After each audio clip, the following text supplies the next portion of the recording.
Qu'est-ce qu'on mange ce soir, Emma? Des pâtes. De quoi? Des pâtes. Des pâtes? Encore? Bon, bah allez, encore, c'est parti. Avec de la sauce tomate ou tout simplement au beurre, dans la famille Dornberger, on adore manger des pâtes. À tel point qu'Alicia, la maman, en cuisine plusieurs fois par semaine. C'est rapide à faire, c'est pratique, les enfants aiment bien. Il y en a sous toutes les formes, donc c'est assez varié. Le problème avec les coquillettes, c'est qu'il est souvent difficile d'avoir le compas dans l'œil et de prévoir la juste quantité.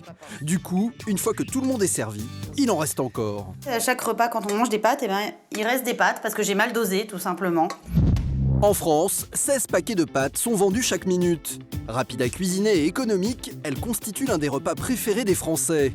Chaque année, ils en consomment 9 kilos en moyenne. Et à chaque fois, ils sont tous confrontés au même problème, les restes. Coquillettes, tagliatelles ou spaghettis, les gamelles remplies de nos surplus de pâtes s'accumulent dans le frigo et finissent souvent à la poubelle. Pourtant, il est possible de réaliser de délicieuses recettes à partir de ces restes de pâtes. Alors, comment se régaler en évitant de gaspiller ? Bonjour. Bonjour. Entrez. Aujourd'hui, François Fédy, chef à domicile, est venu apprendre à Alicia comment cuisiner ses restes de pâtes. Voilà ce qui me reste de hier soir. Ah ben, il n'y a pas de problème. On va retravailler ça d'une façon gourmande. François va montrer à Alicia comment réaliser une galette à base de coquillettes. Première étape. Alors, on prend nos petites coquillettes. Moi, c'est des coquillettes, ça pourrait être une autre pâte, hein, toujours pareil. Puisque là, on va déstructurer complètement le plat. Ces restes de pâtes, François va commencer par les mixer. Il rajoute ensuite 2 œufs ainsi que 4 cuillères à café de parmesan. Il mélange le tout jusqu'à obtenir une pâte homogène. Enfin, il fait des petites galettes qu'il enduit de farine avant de les mettre à frire. À peu près combien de temps de chaque côté, les galettes? Oh, 3-4 minutes, je dirais. Faut que ça soit coloré. Quand c'est coloré, c'est gagné. Une fois que les galettes sont cuites, on les agrémente d'une tranche de jambon et d'une rondelle de tomate. Une entrée à base de restes qui ne lui a pris que 10 minutes à préparer. On retrouve même plus les pâtes dedans, c'est incroyable. On n'a pas du tout l'impression que ça a été fait avec des coquillettes de la veille. Allez les enfants, à table. Ah, merci. Une entrée qui ressemble à une sorte de mini-burger et qui semble plaire à tout le monde.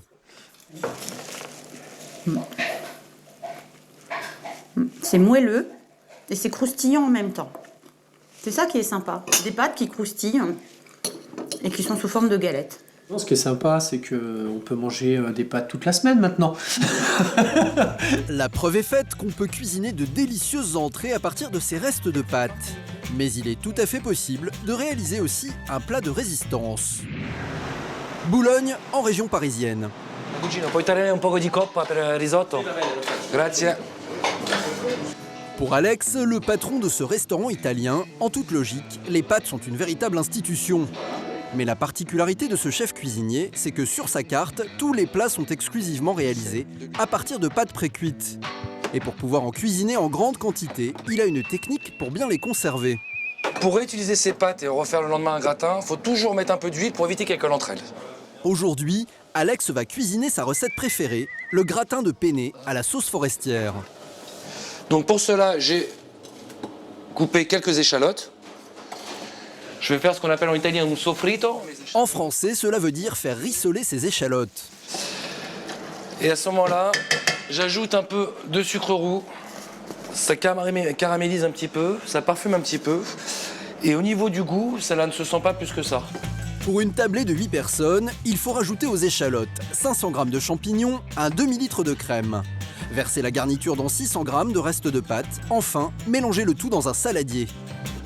Pour bien réussir son gratin de pâte, l'idée, c'est quand même, ce qui est sympa, c'est d'avoir une pâte creuse pour pouvoir justement que l'appareil se glisse dans la pâte. Pour finir, on met le tout dans un plat sans oublier une dernière couche de fromage pour que le gratin soit parfait. L'avantage avec les gratins de pâte, c'est la facilité de préparation, la rapidité, parce qu'en général, on a toujours quelque chose qui a déjà été cuisiné ou qui est prêt dans son frigo. Donc légumes, charcuterie, tout peut se rajouter dans les pâtes. Après 20 minutes au four à 200 degrés, on obtient un magnifique gratin. Cette recette est une des préférées de ses clients. Les pâtes sont cuites juste comme je les aime, al dente. Le fromage est très fondant, très onctueux. On ne dirait pas que ce sont des restes. Donc ce serait bien de pouvoir faire la même chose à la maison. Après l'entrée et le plat de résistance, place au dessert. Un petit pavillon au cœur du Jura. pour les petits gâteaux, ça va aller impeccable. Tu m'aideras, Maëva? Aujourd'hui, Margaret va montrer à sa fille comment faire un dessert avec un ingrédient hors du commun, les spaghettis. Il s'agit d'un dessert avec des restes de pâtes, tout simplement. Il ne faut pas oublier que les pâtes sont faites d'œufs et de farine et qu'il ne faut surtout pas les jeter. Voilà. Il y a toujours moyen de les réutiliser. Mais la fille de Margaret n'a pas l'air très emballée par cette expérimentation culinaire. Vu comme ça, c'est sûr que ça fait pas vraiment rêver. Ça colle, c'est gluant. C'est pas terrible. Mais il en faut plus pour décourager Margaret. Elle va préparer un nid de spaghettis aux noix. Pour cette recette, on commence par immerger les pâtes dans l'eau chaude pendant 2 minutes afin qu'elles retrouvent une nouvelle fraîcheur. Au moyen d'une fourchette et d'une cuillère, je vais en faire un tas. Ensuite, on fait griller cet amas de pâtes dans une poêle bien huilée pendant 5 minutes avant de les saupoudrer d'un mélange de noix et de sucre. Ah, bonjour. Ça va, Margot? Salut. Un dessert plutôt appétissant que les amis de Margaret vont avoir l'honneur de tester pour la première fois.